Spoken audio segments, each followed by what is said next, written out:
Hey YouTube, today I'm going to replace the radiator on my 2001 Ford F250. This has got the 5.4 liter gas motor, and what I've noticed is that I had a fluid leak underneath my truck, and on further inspection I found that my radiator was leaking here where the tank meets the radiator. I picked up the new radiator and we're going to get it installed. Now that I've got the radiator drained, I can start with the removal. And just as a note of caution, you want to make sure that you do this with the engine cooled down, and you want to make sure that there's not any pressure on the system. And of course on your radiator cap, you want to make sure that it's cool, the engine's cooled down before you remove that, because there could be pressure, you could get a burn. So you want it cooled down, radiator cap removed, and then drain that coolant. Now that we've got that done, we can get started with the removal. I'm going to take some of these tools that are for changing the tire wrench, and the jack handles. We're going to get those out of the way, set them off to the side, remove the clamp off to the side. And when I remove these, I like to just bite them with the pliers a little bit, get them worked loose, turn them, and then that makes it easier just to pull off and out of the way. And we're going to remove the fasteners holding them down. This one will be a little easier to reach with an extension.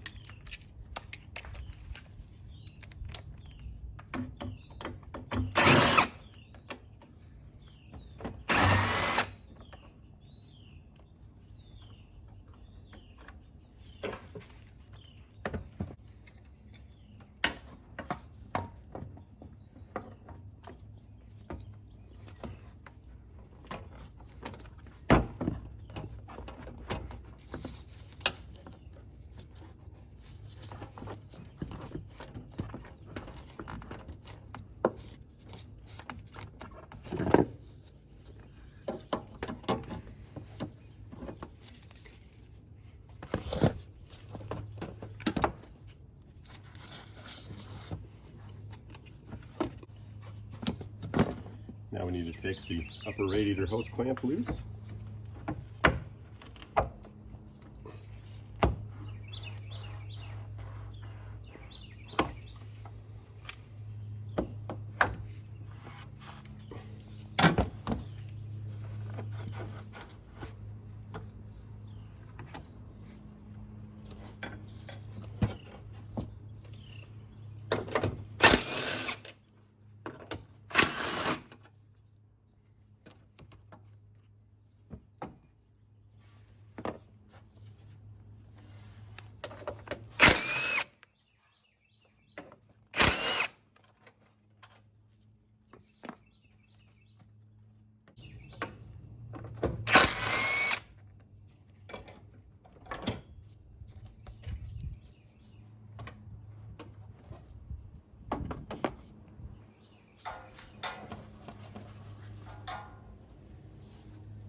And also I need to remove the bolts holding the fan shroud on.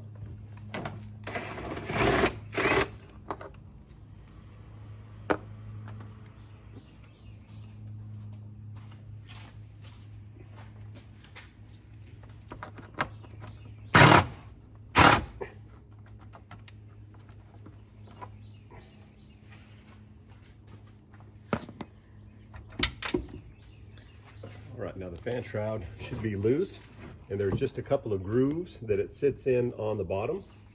So we're just going to lift that out of the grooves and then push it down on the side. And then next, I need to disconnect the lower radiator hose and the transmission cooler line. So we'll do that on the bottom.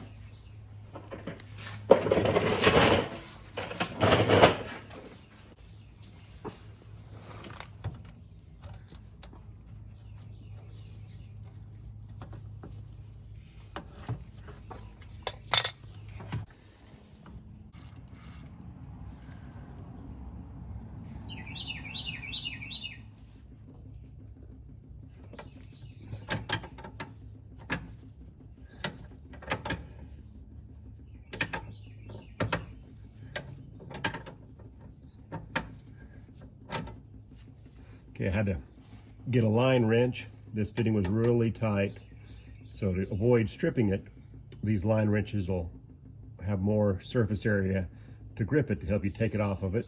And then I used another wrench as a backing. Now that we've got it loosened up, I can go back to the open end wrench.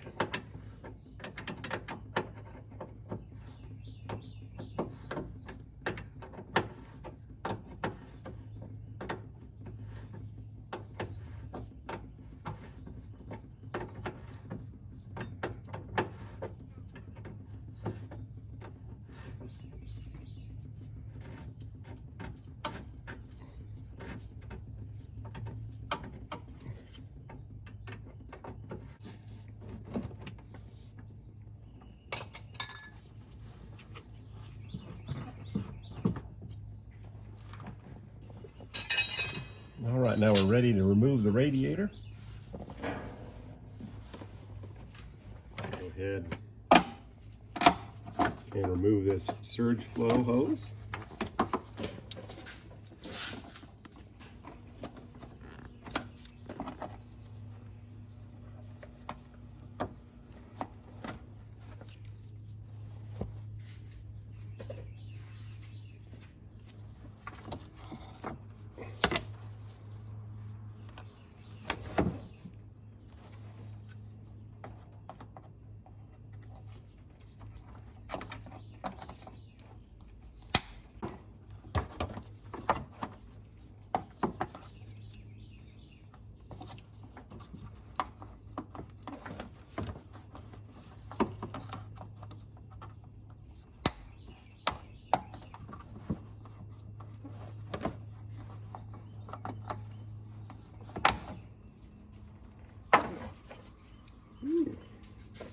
You can see that just broke off with the hose, so that old radiator plastic was getting brittle on there. Either that or I just used too much force. I'm going with it was just too brittle. Doesn't matter, there's no core on it anyways. We're going to throw it in the trash. So let's go ahead and get this radiator pulled out.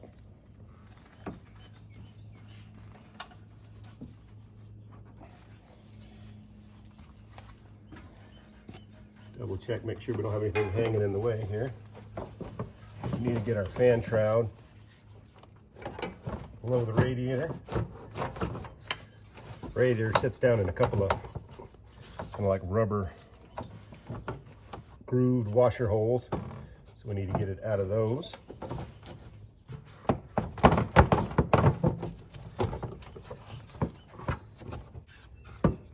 right, I'm gonna have to get below and just scoot the fan shroud on the other side of that radiator.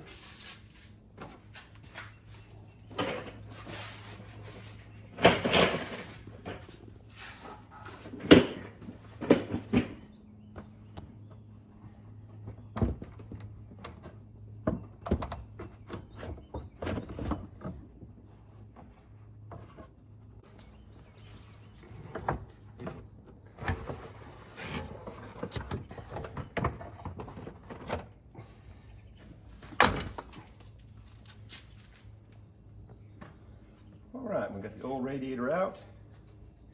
Not too bad. That radiator had been in there for 20 years, the original radiator. It looks like it did its job well, but it's time for a new one. Now we'll set it up and compare it with our new radiator.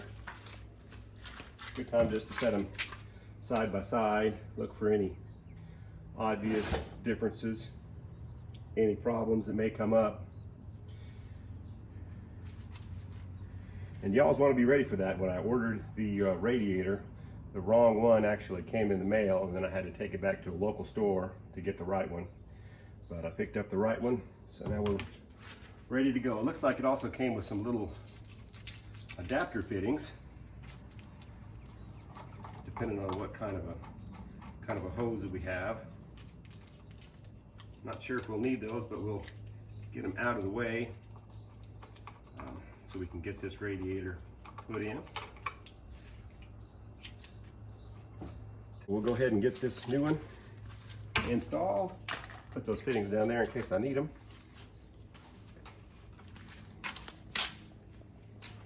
Nice thing about these aluminum radiators, it's nice and light.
All right, looks like we're pretty close. Should be set in the grooves there. We'll just check to see on our brackets. Ooh, looks like it needs to go down a little further to set in there, so we'll check the fit on the bottom.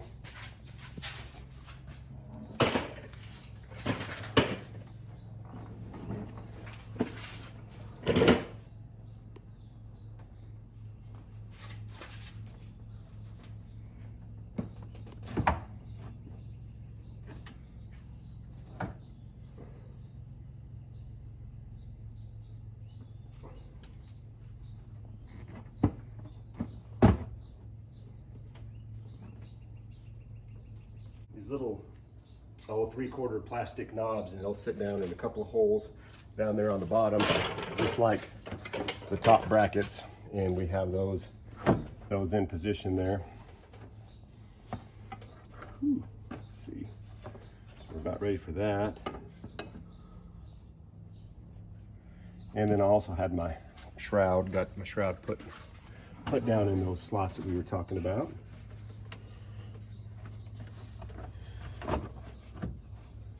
So now we need to find the bolts we're using for the shroud.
into the tabs. Now we're ready to go up to the top and finish the top portion up there.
And get it filled up with coolant. So you just put it straight in out of the jug. You don't have to put in the antifreeze and mix the water with it. If you are running straight antifreeze and mixing with water, then you're going to want to use a purified water so it doesn't put the minerals in the engine.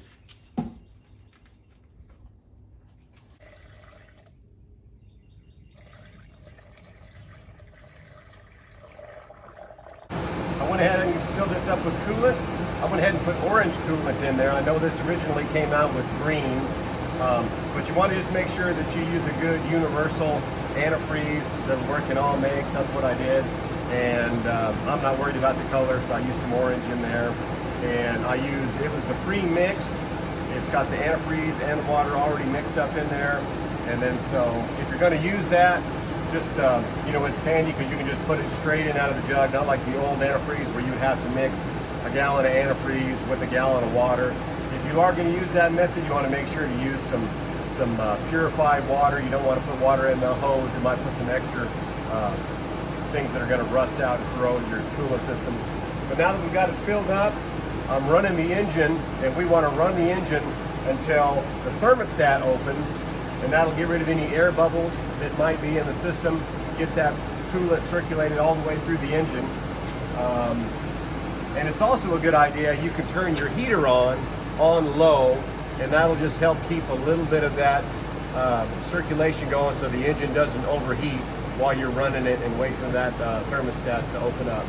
So we've got this jug all the way open up, and right now I'm waiting for it to fill up and open the thermostat. One way you can tell is to feel your upper radiator hose. When that gets hot, you know that it's open. Of course, when you put your hand in there, you want to make sure that you're not putting it towards any of the fan blades, making sure that you're safe to keep it out of the way. And then also, if you know what degree your thermostat opens up, then you can watch for that on your temperature gauge, and you can see it's open up. And then when you feel the upper radiator hose get hot, you know that that coolant is circulating all the way through. And once that happens, usually you're going to see the coolant level drop down some, and then you're just going to want to go ahead and top it off. So right now we're just going to wait for that to happen and then top it off. Okay, now I let the engine run for about 10 or 15 minutes to get warmed up. The temperature gauge is now up where it is when it's warmed up. I've got my upper radiator hose is hot, and the coolant level is falling in the reservoir. So now all we need to do is top it off and close it up, and then we're done. All right, now I've got my coolant reservoir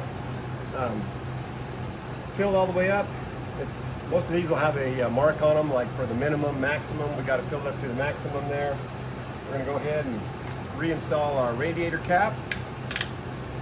And with all these jobs, when you finish them, it's always a good idea to take the car for a little test drive for the truck, and come back, park it on a nice dry spot, and make sure that there's nothing leaking underneath the car. If you do see a little leak after you've took it for a little test drive, you might have a hose or a little line that needs to be cinched up. But other than that, that's it. So thanks for watching. We'll see you on the next one.